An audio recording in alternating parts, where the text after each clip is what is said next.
Bonjour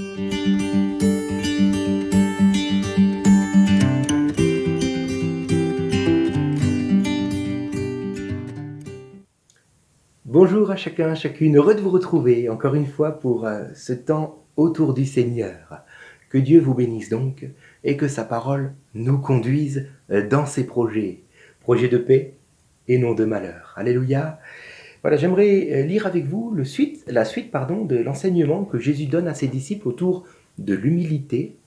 Donc nous avions vu déjà précédemment que l'humilité nous permet de voir les autres comme supérieurs à nous-mêmes, de ne donc plus les rejeter dans un esprit sectaire ou égoïste, mais de pouvoir voir Christ en chacun, en particulier auprès des plus petits. Alléluia.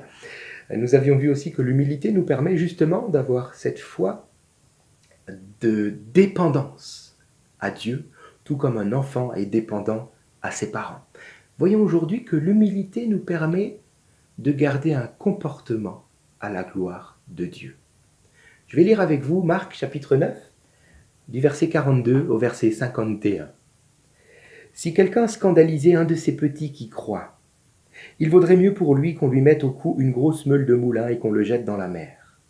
Si ta main est pour toi une occasion de chute, coupe-la. Mieux vaut pour toi entrer manchot dans la vie que d'avoir les deux mains et d'aller dans la guéhenne, dans le feu qui ne s'éteint point. Si ton pied est pour toi une occasion de chute, coupe-le. Mieux vaut pour toi entrer boiteux dans la vie que d'avoir les deux pieds et d'être jeté dans la guéhenne, dans le feu qui ne s'éteint point. Et si ton œil est pour toi une occasion de chute, arrache-le. Mieux vaut pour toi entrer dans le royaume de Dieu n'ayant qu'un œil que d'avoir deux yeux et d'être jeté dans la guéhenne où leur ver ne meurt point et où le feu ne s'éteint point, car tout homme sera salé de feu. Le sel est une bonne chose. Mais si le sel devient sans saveur, avec quoi l'assaisonneriez-vous? Ayez du sel en vous-même et soyez en paix les uns avec les autres. Amen. Alors, qu'est-ce que ça veut dire tout ce qu'on vient de lire? Parce que quand on fait une première lecture, on fait « Oula, attends Seigneur, qu'est-ce que tu dis là ?» Ça veut dire que pour pouvoir te suivre, il faudrait que je m'ampute un membre de mon corps. Alors, rassurez-vous, ce n'est pas de cela qu'il s'agit. Non. Au contraire, Jésus est plutôt pour guérir la main sèche. Alléluia. Jésus vient plutôt pour permettre à la jambe paralysée de danser tout à nouveau. Et Jésus vient rendre la vue aux aveugles. Amen. Donc, le Seigneur ne veut pas mettre une meule de moulin autour de notre cou pour nous jeter dans la mer. Non.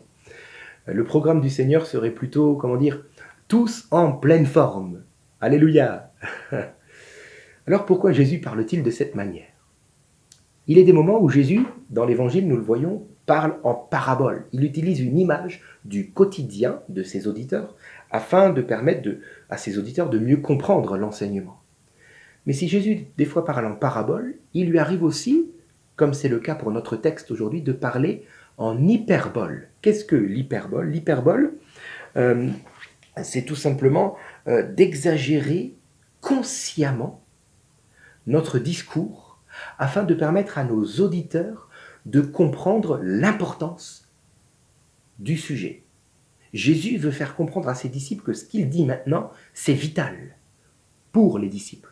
Donc, soyez attentifs, parce que mieux vaut pour vous couper une main, un pied ou vous arracher un œil que de vivre de cette manière-là. Écoutez, vraiment, c'est important. Voilà.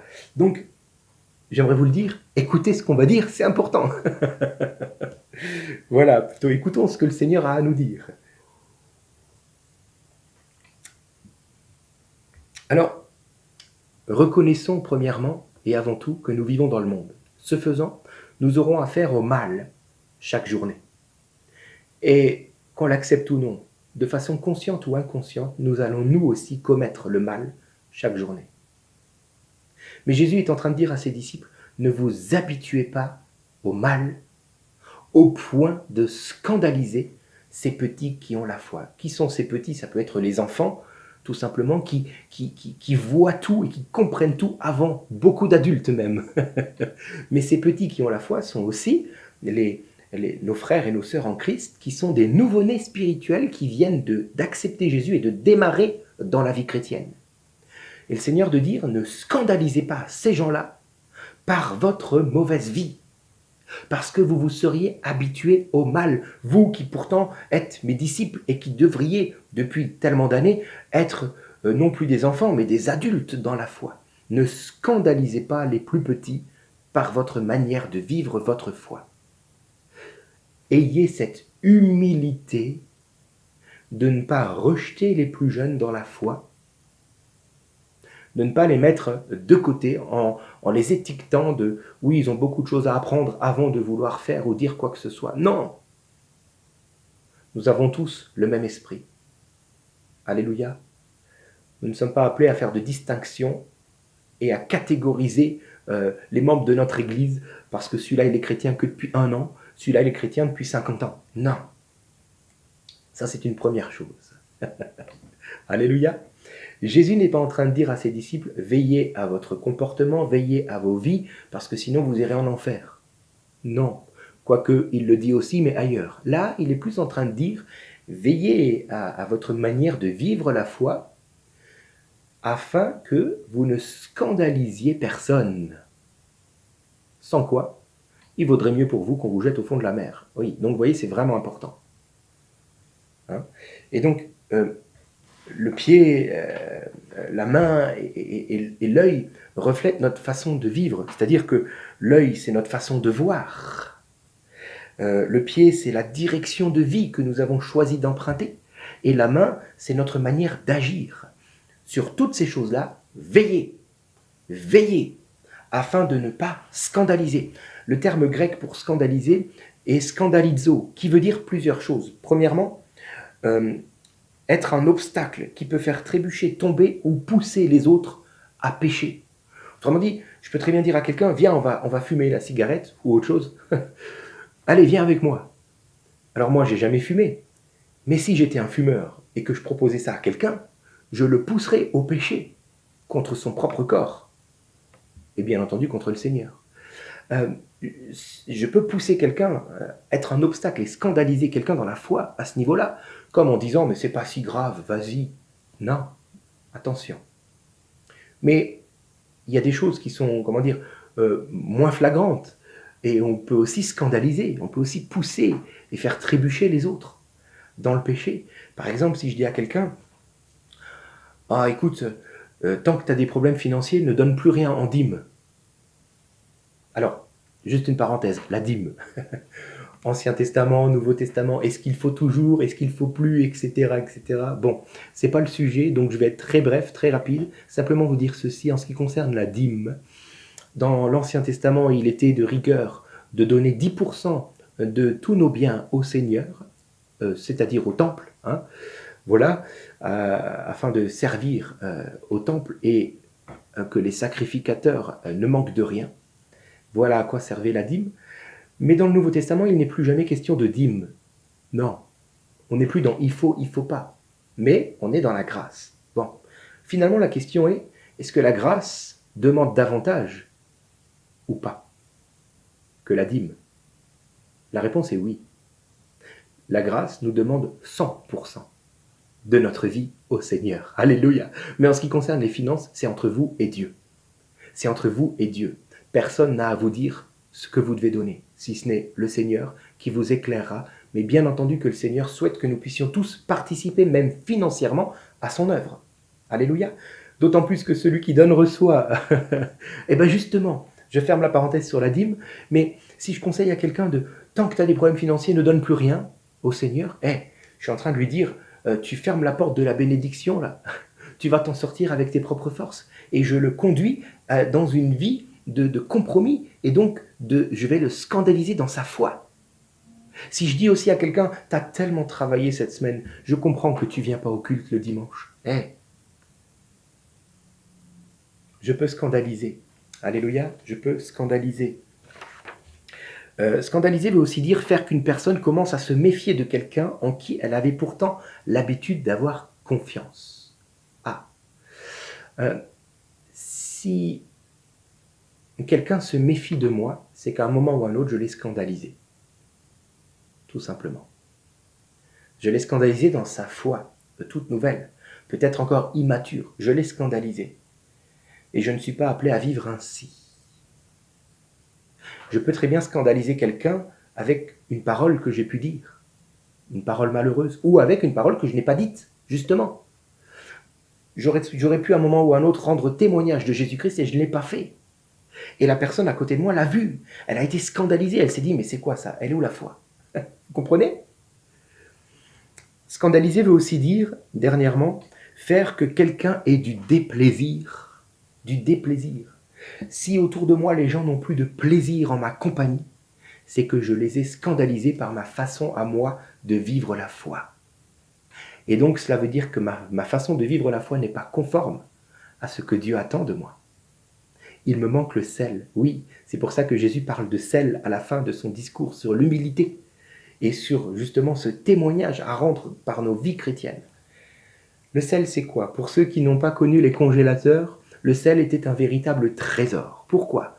Parce que le sel a cette propriété miraculeuse de conserver, de préserver la bonne nourriture en détruisant la pourriture et les microbes. Oui, le sel a cette propriété-là. Autrement dit, le sel en nous représente cette capacité de conserver la bonne nourriture qui est Jésus-Christ en nous, qui est le pain de vie. Nous conservons la vie de Christ en nous en détruisant la pourriture et les microbes que sont les attraits du mal. Nous ne voulons pas nous habituer à ces choses-là. Nous voulons que cela soit détruit par la vie de Christ en nous. Nous ne voulons pas une vie de compromis, nous ne voulons pas une vie à moitié ou même à 90-95%. Nous voulons que Jésus règne en nous. Nous voulons que le sel puisse détruire la pourriture et les microbes. Alléluia!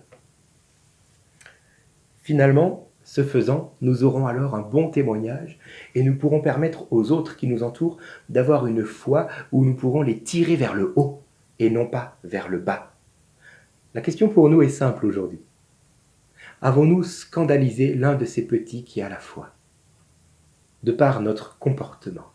Le Seigneur dira à ses disciples, « Soyez humbles au point de ne pas les scandaliser. » Veillez donc sur vos comportements, sur votre manière de vivre votre vie chrétienne. Est-ce que vous vous êtes habitué à un mal? Est-ce que votre vie attire les gens ou est-ce que les gens ont du déplaisir en votre compagnie? Et là, je ne parle pas de mes amis, parce que c'est mes amis, donc normalement ça se passe bien. Mais je parle des autres. Est-ce qu'ils ont du déplaisir? Ou trouvent-ils du plaisir en ma compagnie parce qu'ils trouvent Christ en moi? Alors j'aimerais qu'on termine par la prière et combien je nous encourage aujourd'hui à avoir ce sel en nous qui vient détruire tout le mal, peut-être des fois une habitude de mal qui s'est installée dans nos vies, une façon de voir, une façon d'agir, une direction de vie qui n'est pas à la gloire de Dieu. Seigneur, merci parce que moi je crois que par ton esprit tu nous as montré l'une ou l'autre personne maintenant que nous avons peut-être malheureusement scandalisé par notre œil, notre pied ou notre main, cette façon de voir, cette direction de vie ou cette manière d'agir qui n'est pas à ta gloire et qui ne répond que au désir de notre propre chair. Seigneur, montre-nous maintenant comment faire pour réformer notre cœur afin que nous puissions ne plus scandaliser et que nous puissions avoir en nous ce sel et cette saveur qui va attirer les gens, non pas à nous, mais à Jésus-Christ en nous. Merci d'avance, Seigneur, qu'un plus grand nombre puisse trouver Christ en nous, c'est ma prière. Amen. Que Dieu vous bénisse et à demain.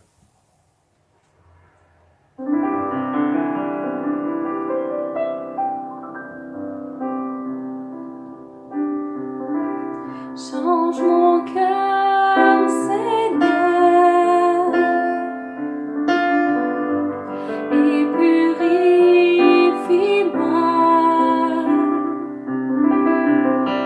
Change mon cœur, Seigneur, que je sois comme toi. Jésus, tu es le potier, je suis l'argile. Brise-moi, façonne-moi, oui, c'est mon désir.